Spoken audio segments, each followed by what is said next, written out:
Clara Benedetti never wanted to be noticed, not out of pride nor out of shame. She had simply learned over time that the more invisible you became, the less the world could hurt you. She walked slowly through the sidewalks of Southbridge, a gray neighborhood in Chicago where the concrete seemed to age faster than people. Hair always pinned back with an old clip, plain, modest clothes, and a coat that had seen dozens of winters. She was one of those figures the city swallows without chewing, always there, yet never really seen. The neighborhood knew her only by sight, a simple, solitary woman who occasionally appeared at the local market, buying bruised fruit at the end of the day. She always paid in loose change, gave a faint smile, and vanished for another week. She lived in a small room at the back of an old house where rent was paid in chores, doing laundry, watering plants, keeping the yard clean in exchange for a roof. Clara had no children. She had lost her husband years ago. People said he had worked at the city's old foundry, but few remembered his face. She never spoke of the past. She simply carried on. That winter morning, the cold cut like blades. The city hadn't fully awakened yet, and after 2 days without food, Clara felt her legs weaken. She walked to the back of Halberton's Market, where employees usually discarded expired goods. She found an open box with 2 moldy loaves of bread, a bloated carton of milk, and a few overripe fruits. She quietly took what could be salvaged and slipped it into her bag. But the new manager, a young man overly proud of his freshly installed security cameras, watched from the office. He saw the wrinkled hand grab the bread and, without thinking twice, dialed the police. "There's a woman stealing from the trash," he said, as if that phrase made any sense. When the officers arrived, Clara didn't resist. She simply explained in a low voice and pale face, "I just wanted to have breakfast." She was taken to the station and processed like any other theft suspect. A public defender was assigned to her case but barely exchanged 5 words before suggesting she plead guilty. It was easier, he said, with a packed schedule and no time for complicated stories. The next morning, Clara arrived at the municipal courthouse wearing the same clothes. Her coat still carried the smell of the cell. No one came with her. No one asked who she was. No family, no reporters, no one waiting to hear her name. She was just another number in the endless line of justice. While waiting on the defendant's bench, she quietly observed the courtroom, the cracked marble in the corner, the ceiling fans spinning too slowly, and the hurried glances of lawyers who barely noticed her presence. Case number 30,218, State versus Clara Benedetti, the clerk announced. The prosecutor, a sharp-looking young man in a navy blue suit, stood to present the charges. He adjusted the papers with precision, leaned into the microphone, and then read her name, Clara Benedetti. Something in the surname made him freeze. For a brief moment, the sound of paper sliding against the wood was the only noise in the room. The prosecutor furrowed his brow. His eyes moved slowly down the file. He read it again, took a deep breath, and without realizing it, the papers slipped from his hands and scattered on the floor. The judge looked up, curious. "Mr. McAllister, is everything all right?" But the prosecutor didn't respond. He just stood there, motionless, staring at the woman sitting on the bench as if he had seen a ghost. And Clara?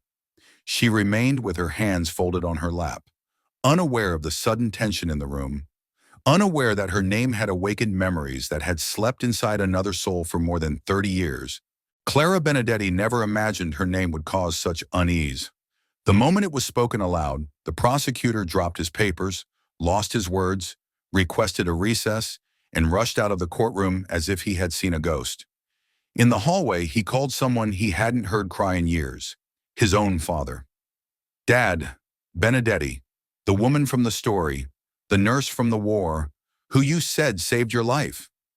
A long silence came from the other end of the line before his father finally responded, "Are you sure?"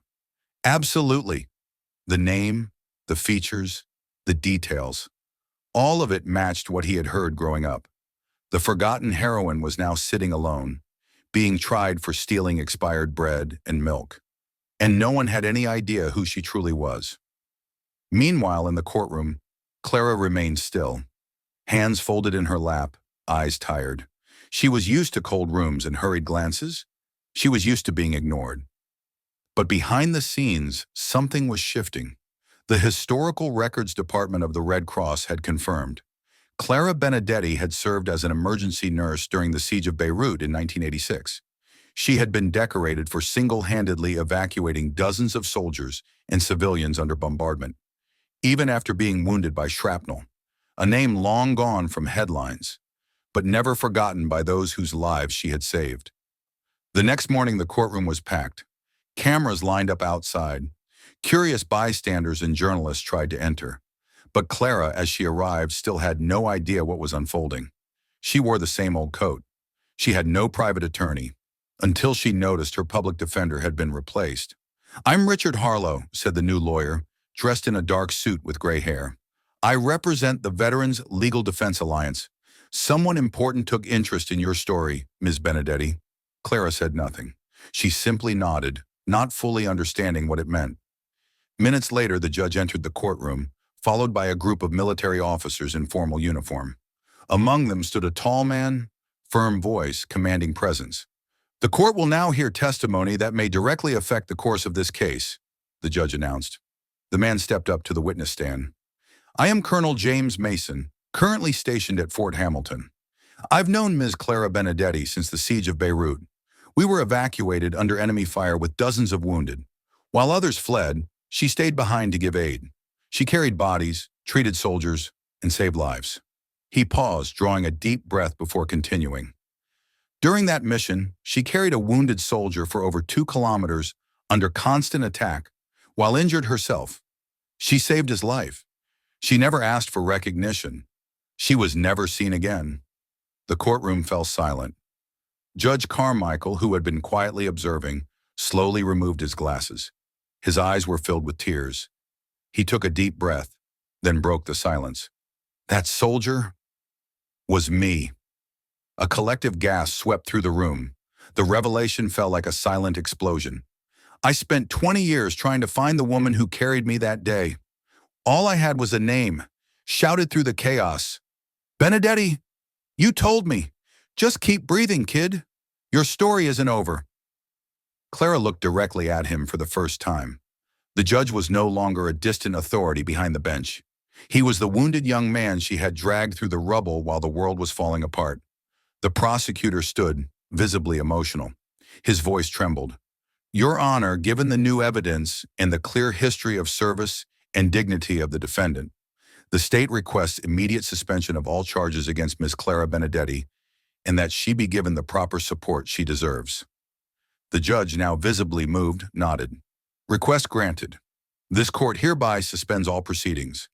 I also order that Ms. Benedetti receive medical care and proper nourishment immediately." That afternoon, a local blog ran the headline, "Elderly woman accused of theft revealed to be war hero by judge during hearing." The story went viral, but not everyone believed it. The comment sections filled with doubt. If she was all that, how come no one knew her? Just another sob story for sympathy. Where are the documents?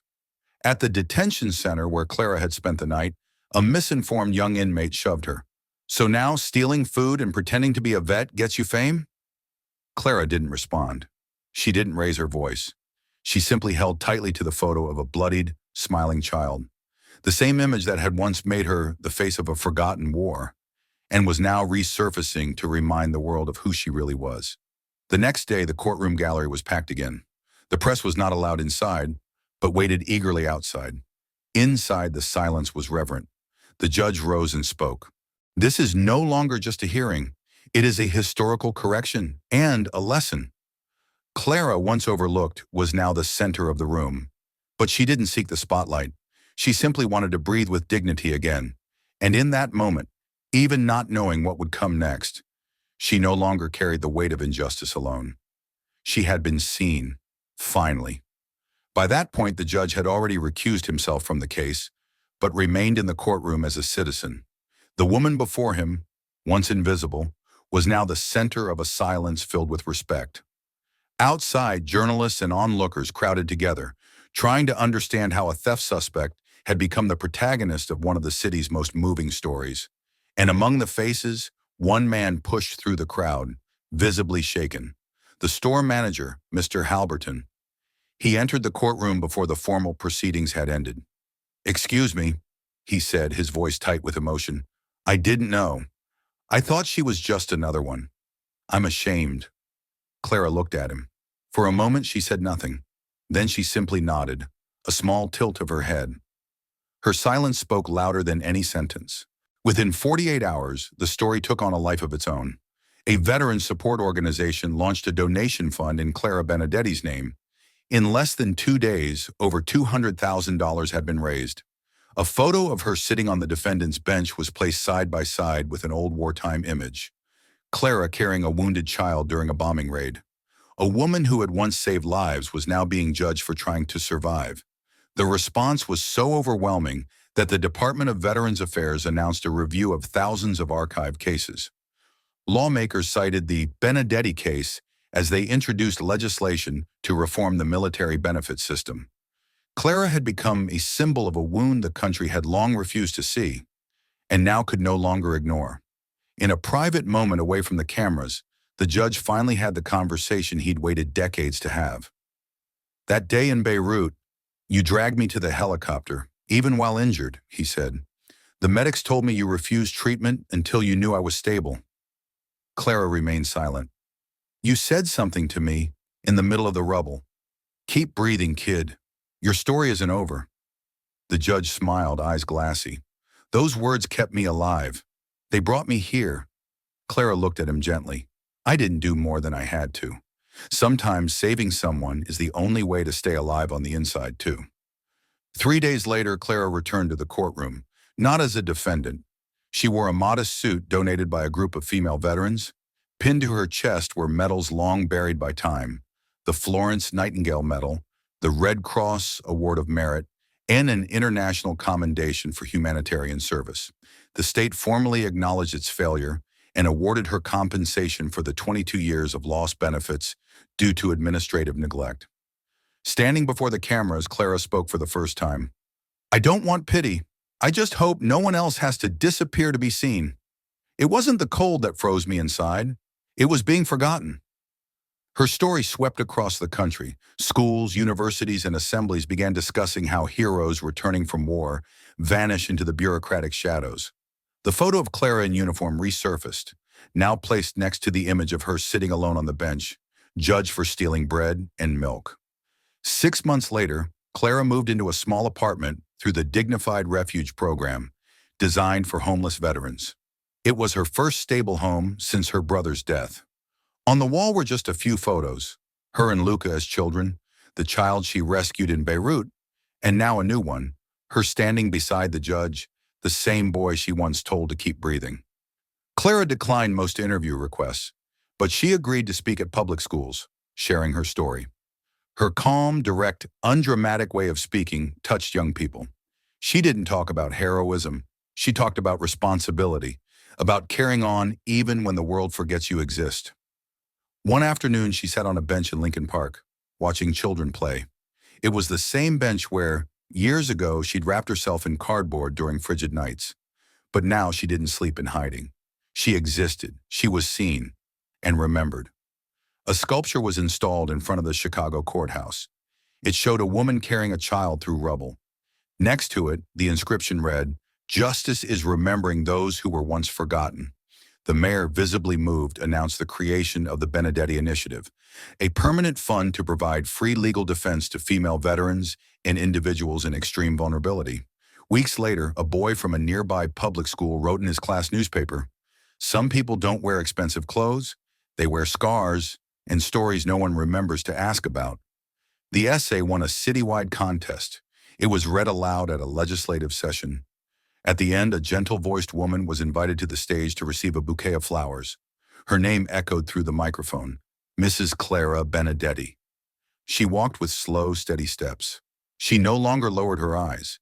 She no longer apologized for taking up space. That day, she spoke just one sentence to the audience: "Delayed kindness is still kindness. It just needs someone patient enough to wait for it." And then finally she smiled.